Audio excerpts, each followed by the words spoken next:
రాజధాని అమరావతిలో మరో కీలక నిర్మాణానికి ముందడుగు పడింది. పరిపాలనా నగరంలో ప్రవాసాంధ్రుల ఐకానిక్ భవన నిర్మాణం మొదటి దశకు ఏపీ ఎన్ఆర్టీ సొసైటీ టెండర్లు పిలిచింది. టెండరు దాఖలుకు ఈ నెల 10వ తేదీ వరకు గడువిచ్చింది.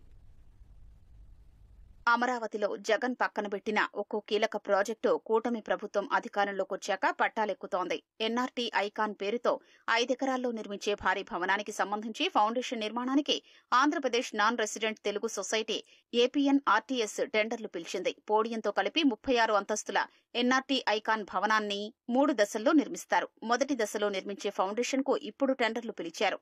తదుపరి బిల్డింగ్ సూపర్ స్ట్రక్చర్ కు, ఆ తరువాత బయటకు కనిపించే భాగానికి టెండర్లు పిలిచి నిర్మాణం చేపట్టనున్నారు. దాదాపు 600 కోట్ల అంచనా వ్యయంతో జంట టవర్లుగా దీన్ని నిర్మించనున్నారు. 2028 నాటికి పూర్తి చేయాలని లక్ష్యంగా పెట్టుకున్నారు. కేవలం ప్రవాసాంధ్రుల కోసం వారి నిధులతోనే ఈ భవనం నిర్మించనున్నారు. ఇందులో నివాస ప్లాట్లను, కార్యాలయ ప్రాంతాన్ని వారికే విక్రయిస్తారు. పార్కింగ్ కోసం 2 అంతస్తుల సెల్లార్, దానిపై 3 అంతస్తుల పోడియం ఉంటుంది. దానిపై 33 అంతస్తుల్లో భవనం నిర్మిస్తారు. 2 టవర్లలోనూ ఒక్కో దానిలో 29 అంతస్తులు ఉంటాయి. మొదటి టవర్లోని 29 అంతస్తుల్లో ఒక్కో అంతస్తుకు 2 చొప్పున రెసిడెన్షియల్ ప్లాట్లు ఉంటాయి. 2వ టవర్లో కార్యాలయాలు ఏర్పాటవుతాయి. ఈ కార్యాలయాల్లో ఏర్పాటయ్యే కంపెనీలతో 30,000 మందికి ప్రత్యక్షంగా, పరోక్షంగా ఉపాధి లభించే అవకాశం ఉంది. 2 టవర్లను కలుపుతో పైన 4 అంతస్తులు నిర్మిస్తారు. దీన్ని పూర్తిగా వాణిజ్య అవసరాలకే కేటాయిస్తారు. 2 టవర్ల మధ్యలో ఏర్పాటు చేసే గ్లోబ్ ఈ భవనానికి ప్రత్యేక ఆకర్షణగా నిలవనుంది. అందులో కూర్చుంటే 360 డిగ్రీల్లో అమరావతి నగరం మొత్తాన్ని వీక్షించొచ్చు. గ్లోబ్ లో 10 నుంచి 12,000 చదరపు అడుగుల విస్తీర్ణంలో రెస్టారెంట్లు, kitchen, executive dining hall, lounge వంటివి ఏర్పాటు చేస్తారు. ప్రత్యేకంగా ఎన్ఆర్టీ క్లబ్ హౌస్ ఉంటుంది. సదస్సులు, సమావేశాల నిర్వహణకు 2,000 సీట్ల ఆడిటోరియం, 1,500 సీట్ల యాంఫీ థియేటర్ ఏర్పాటు చేస్తారు.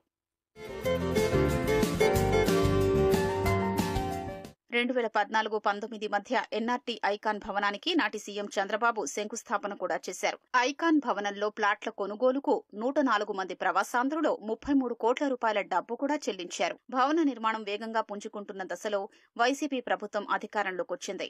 అమరావతిపై కత్తిగట్టిన జగన్ ఏపీ ఎన్ఆర్టీ భవనాన్ని మూలన పడేశారు. కూటమి ప్రభుత్వం అధికారంలోకి రావడంతో న్యాయపరమైన సమస్యలన్నీ అధిగమించి ఈ భవన నిర్మాణానికి మార్గం సుగమం చేసింది.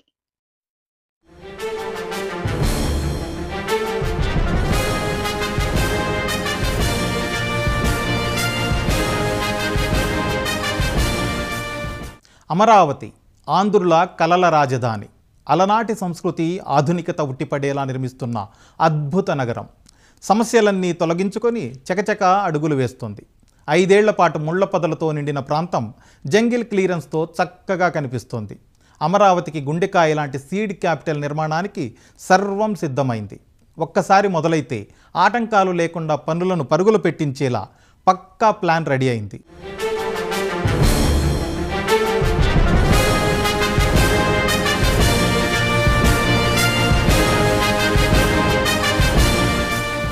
అమరావతి కోర్ క్యాపిటల్ 1,575 ఎకరాల్లో 217 చదరపు కిలోమీటర్ల పరిధిలో 6 క్లస్టర్లుగా నిర్మితమవుతోంది.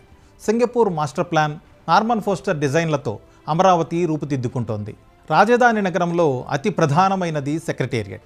మిగిలిన రాష్ట్రాలకు భిన్నంగా మన సెక్రటేరియట్ ఉండబోతోంది. 5 ఏళ్ల క్రితం నిర్మించినటువంటి రాఫ్ట్ ఫౌండేషన్ నాణ్యత పరిశీలించిన నిపుణులు అంతా బాగుందని నిర్ధారించారు. ఈ రాఫ్ట్ ఫౌండేషన్పై 5 టవర్లుగా కట్టే సచివాలయ భవనంలో అన్నింటికంటే కీలకమైనది జీఏడీ టవర్. ప్రపంచస్థాయి ప్రమాణాలతో G+47గా నిర్మించే భవనంలోనే సీఎం కార్యాలయం ఉంటుంది. సాధారణ పరిపాలన శాఖ ఇక్కడి నుంచే పనిచేస్తుంది. మిగిలిన 4 టవర్లు G+39గా వస్తాయి. మంత్రులు, సెక్రటరీల ఛాంబర్లు, హెచ్ఓడీలు సహా ప్రభుత్వ ఉద్యోగులంతా ఈ టవర్లలోనే కొలువుదీరుతారు. రాకపోకలకు వీలుగా టవర్ల మధ్య ఫుట్ బ్రిడ్జ్లు ఏర్పాటవుతాయి. 5 ఐకానిక్ టవర్ల నిర్మాణానికి దాదాపు 4,689 కోట్లు ఖర్చవుతుంది. రాష్ట్ర సచివాలయం తర్వాత మరో ముఖ్యమైన నిర్మాణం అసెంబ్లీ. ఇది నీటిలో తేలియాడుతున్నట్లు అత్యంత ఆకర్షణీయంగా ఉంటుంది.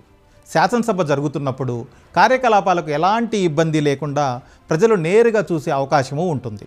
అసెంబ్లీ భవనంపై 250 మీటర్ల ఎత్తైన స్పైక్ రాజధాని అమరావతికే హైలైట్. దీనిపై నుంచి రాజధాని నగరాన్ని చూసేందుకు అనువుగా ప్రత్యేకమైన ప్లాట్ఫామ్స్ నిర్మిస్తారు. 104 ఎకరాల్లో G+3గా తయారయ్యే అసెంబ్లీ భవనం స్పెషల్ అట్రాక్షన్గా నిలిచే భారీ స్పైక్ నిర్మాణానికి 768 కోట్ల రూపాయల వ్యయమవుతుంది. సెక్రటేరియట్, అసెంబ్లీ తర్వాత మూడో ముఖ్యమైన నిర్మాణం హైకోర్టు. 42 ఎకరాల విస్తీర్ణంలో 55 మీటర్ల ఎత్తుతో హైకోర్టు కాంప్లెక్స్ వస్తుంది. అమరావతి చరిత్ర, బౌద్ధం విశిష్టత తెలియజెప్పే అద్భుత కట్టడంగా తీర్చిదిద్దుతారు. బౌద్ధ స్తూపం డిజైన్తో G+7గా నిర్మించే కాంప్లెక్స్లో మొత్తం 37 కోర్టు హాళ్లు ఉంటాయి. ఇది పూర్తి చేయడానికి 1048 కోట్లు అవసరమని ప్రభుత్వం అంచనా వేసింది. పాలనా వ్యవహారాలు, న్యాయ వ్యవస్థతో సంబంధం ఉన్న వాళ్ళందరికీ అమరావతిలోనే నివాసాలు ఉంటాయి. జడ్జిలు, మంత్రులు, IAS, IPS అధికారులు, ప్రభుత్వ ఉద్యోగుల కోసం 2014-19 మధ్య భారీ భవంతులు కట్టారు. కొన్ని 90% పూర్తవగా మరికొన్ని భవనాలు 75-80% సిద్ధమయ్యాయి. 5 ఏళ్ల విరామం రావడంతో IIT నిపుణులు నిర్మాణ పటిష్టతను పరిశీలించారు. అంతా బాగుందని నిర్ధారణ కావడంతో గతంలో ఎక్కడ ఆపారో అక్కడి నుంచే పనులు మొదలు పెడుతున్నారు. ఈ భవనాలు త్వరలోనే అందుబాటులోకి వచ్చే అవకాశం ఉంది. రాజధానిలో ముఖ్యమైన కట్టడాల గురించి చెప్పుకున్నాం కదా. ఇక అమరావతి సమగ్ర స్వరూపం ఎలా ఉంటుందో ఒక్కసారి మాట్లాడుకుందాం. అమరావతి అంటే నవనగరాల కలబోత. ఆంధ్రుల చరిత్ర, సంస్కృతి, సాంప్రదాయాల మేళవింపుగా, తెలుగువారి ఆత్మగౌరవానికి ప్రతీకగా నవనగరాలను తీర్చిదిద్దుతారు. పాలనా నగరం, న్యాయ నగరం, ఆర్థికం, విజ్ఞానం,